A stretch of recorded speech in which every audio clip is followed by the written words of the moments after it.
बिस्मिल्लाहिर्रहमानिर्रहीम अस्सलामु अलैकुम वरहमतुल्लाहि वबरकातुहू। साथियों, सऊदी अरब के जद्दा शहर में हज 2026 का जो हज कॉन्फ्रेंस और एग्ज़िबिशन प्रोग्राम था वो 9 नवंबर से शुरू होने वाला था, जिसमें हम लोग 7 को यहाँ से पहुँचे थे अल्हम्दुलिल्लाह, और 7 की शाम को मक्का मुकर्रमा पहुँचा और वहाँ पर उम्रा किया और आराम वहीं पर हुआ। 8 का पूरा दिन मक्का मुकर्रमा में गुज़रने का मौका मिला और 9 की सुबह में हम लोग जद्दा पहुँचे। जद्दा में सुबह 9 साढ़े 9 से ही शुरू हो चुका था प्रोग्राम वहाँ पर। और हज का जो हमारा इंडिया के साथ, हिंदुस्तान के साथ जो एग्रीमेंट था, मिनिस्टर जनाब किरण रिजिजू साहब और वहाँ के कौंसलेट जो हमारे फ़हद खान सूरी साहब, कमेटी ऑफ इंडिया के CEO शाहनवाज साहब, और हज के जो हमारे ऑफिसर्स हैं जनाब नज़ीम अहमद साहब और दीगर दूसरे मिनिस्ट्री माइनॉरिटी से जितने ज़िम्मेदार आए थे वो सारे पहुँचे थे। और हमारा एग्ज़िबिशन में पूरा दिन हम लोग ऐसे ही वक्त गुजारा। उसके बाद जो है शाम को 6 बजे हज कॉन्फ्रेंस थी, उसमें हिस्सा लेने से पहले आधा पौने घंटे पहले, यानी कि सऊदी अरब के वक्त के मुताबिक 4:30 या 5 बजे के करीब एग्रीमेंट हुआ मिनिस्ट्री के साथ हमारे मिनिस्टर के साथ, और कोटा फाइनल हुआ, सिग्नेचर हुई। उसके बाद 6 बजे के करीब कॉन्फ्रेंस शुरू हुई 9 तारीख को, जिसके अंदर आप देख रहे हैं सारी वीडियो जो स्क्रीन पर आ रही है। 150 دولة مشاركة و270 جهة عارضة يجتمعون لمدة 4 أيام في هذه القبة بمدينة جدة، كلها خدمة لضيوف الرحمن من مكة إلى العالم. حياكم، وخلونا ناخذ جولة سريعة. طبعا المعرض يمثل تجربة متكاملة للزائر، فمثلا إذا أنت مهتم بمكة وتاريخ مكة والكعبة والحرم المكي الشريف والمشاعر المقدسة، تقدر تزور مثل هذا الجناح وتشوف بنفسك كيف كانت مكة قبل وكيف كانت كسوة.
كلنا أبناؤه جبنا على مر.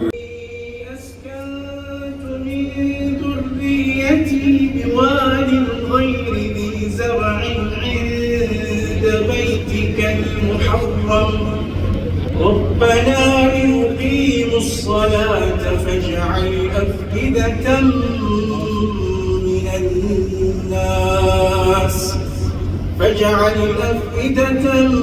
من الناس تهوي إليهم وارزقهم من الثمرات لعلهم يشكرون।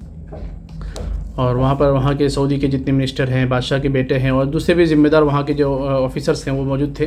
और हज 2026 को लेकर क्या तैयारियाँ, उसके बारे में बात की गई। 25 के बारे में क्या पूरी बातें सुनाई गई, समझाई गई, और ये सारी चीज़ें प्रोग्राम रहा। और हमारा जो था पहला ही दिन था और उसमें हमारा 1,75,025 का कोटा फाइनल हो गया उसी दिन। और वहाँ पर एग्ज़िबिशन जो लगा था उसमें ख़ास बातें जो थी, एयरपोर्ट से एयरपोर्ट तक सारी चीज़ें सऊदी गवर्नमेंट बता रही थी। प्रोजेक्ट बनाए हुए थे, सारे स्टॉल लगे हुए थे अलग अलग कंपनीज़ के। मकसद ये था उनका कि भाई हाजियों की हज को सहूलत के साथ पूरा करवाया जाए। और उसमें सऊदी एयरलाइंस वालों ने अपनी पहले सारी चीज़ें रखी हुई थी, किस तरह की सर्विस देते हैं। उसके बाद जिद्दा और मदीना एयरपोर्ट पर एयरपोर्ट वालों ने किस तरह सहूलियत हाजियों को फराहम करते हैं, उसके बारे में सारी चीज़ें बतलाई। उसके बाद जद्दा से मदीना एयरपोर्ट से लेकर होटल तक सर्विस बस वाले जो देते हैं उसके हिसाब से बस वालों ने सारी चीज़ें बतलाई कि क्या क्या सर्विस देते हैं हाजियों को। उसके बाद हज उम्रा कंपनीज जो होती है, जो हाजियों को बुलाती है, वो किस तरह सर्विस देती है, कौन सी बसें होती है, कैसी होती है, सारी इसके बारे में नुमाइश की गई थी वहाँ पर। उसके बाद होटल वाले थे, कौन सी होटलों में रखा जाता है, क्या सर्विस होटल में होती है। उसके बाद लोकल ट्रैवल्स, वहाँ की कंपनियाँ जो होती है उसके बारे में बताया गया। हरम की मैनेजमेंट सिक्योरिटी के बारे में भी बहुत सारी चीज़ों को आगाह करवाया गया। आजकल जो वीडियो वायरल है उसके बारे में भी वहाँ पर थोड़ी तफसीली बातचीत हुई। उसके बाद मीना अरफात में जो कंपनियां काम करती है, मुअल्लिम हजरात है, उनके बारे में सर्विसेज क्या होती है, वो सारी चीज़ें। मेट्रो बुलेट ट्रेन के अंदर क्या सर्विस हाजियों को दी जाती है, किस तरह ले जाया जाता है, कहाँ ले जाया जाता है, और सारी चीज़ें बताई गई। और मुअल्लिम की सर्विस कैसी होती है, कौन से मुअल्लिम होते हैं, मुअल्लिम के अंदर उनमें क्या काम होते हैं, सारी चीज़ें बताई गई हैं। और पूरे मुल्क यानी पूरी दुनिया से मुल्क से तकरीबन 120 मुल्कों से ज़्यादा लोग आए थे और हमारा हिंदुस्तान का 9 तारीख ही था। उसके बाद एग्रीमेंट हुआ और हम लोग वापस 10 की दोपहर को वापस हो गए और 11 को सुबह हिंदुस्तान आ चुके थे।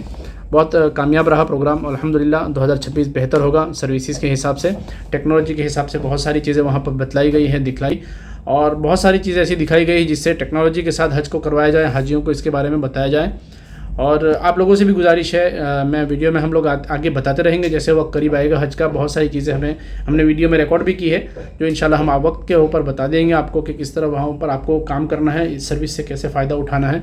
चाहे हेल्थ का डिपार्टमेंट हो, चाहे नुसुक का हो, मोबाइल वाला हो, चोरी का हो, और सिक्योरिटी का मसला हो, और वहाँ पर रास्ते गुम होने का मसला हो, कोई चीज़ गुम हुई चीज़ को मिलने का मसला हो, ये सारी चीज़ें आगाह करवाई गई है। और वक्त पर इंशाल्लाह हम लोग सारी चीज़ें जब आपको ट्रेनिंग देंगे, ऑनलाइन भी होगी, उस वक्त हम सारी चीज़ें इंशाल्लाह आपके सामने लाने की कोशिश करेंगे। और बस फाइनल यही है कि 2026 का एग्जीबिशन और हज कॉन्फ्रेंस जो बहुत कामयाब रही। और बहुत बहुत जज़ाकल्लाह, शुक्रिया मिनिस्ट्री ऑफ माइनॉरिटी यहाँ की जिसने हमें सपोर्ट किया, और वहाँ की हज उम्रा मिनिस्ट्री वीज़ा का इंतज़ाम करवाया, और दूसरे जितने ज़िम्मेदार हमारे जिन्होंने हमारे लिए काम किया, मैं बहुत बहुत शुक्रिया अदा करता हूँ। और हज कमेटी ऑफ इंडिया के पास जो 1,22,000 के करीब सीटें आई है, फाइनली सारे जाएंगे इंशाल्लाह। और 52,000 प्राइवेट टूर को दी गई है। अल्लाह ताला सबके लिए आसानियाँ पैदा फरमाए। और प्राइवेट टूर के हाजी भी जल्दी से बुकिंग कर लीजिएगा, हज का बुकिंग ओपन हो चुका है। बहुत सारे टूर फाइनल कर चुके हैं, उनका नाम भी आ चुका है, और तो जल्दी से उनके साथ आप बुकिंग करिए जो प्राइवेट से जाना चाहते हैं। और हज कमेटी का कोटा वैसे ही फुल है, और जैसे जैसे कैंसिलेशन होगी नए वेटिंग खुलती जाएगी इंशाल्लाह। तो और भी नया अपडेट होगा तो जल्दी हम आपसे हाजिर होंगे और मुलाकात करेंगे वीडियो के ज़रिए। और हज की मुतालिक कोई सवालात हैं तो हम आपको यहाँ पर QR कोड भेज रहे हैं, इस पर आप जुड़ जाइएगा और उसके ज़रिए हम आपके सवालों के जवाब देते रहेंगे। अस्सलामु अलैकुम वरहमतुल्लाहि वबरकातुहू।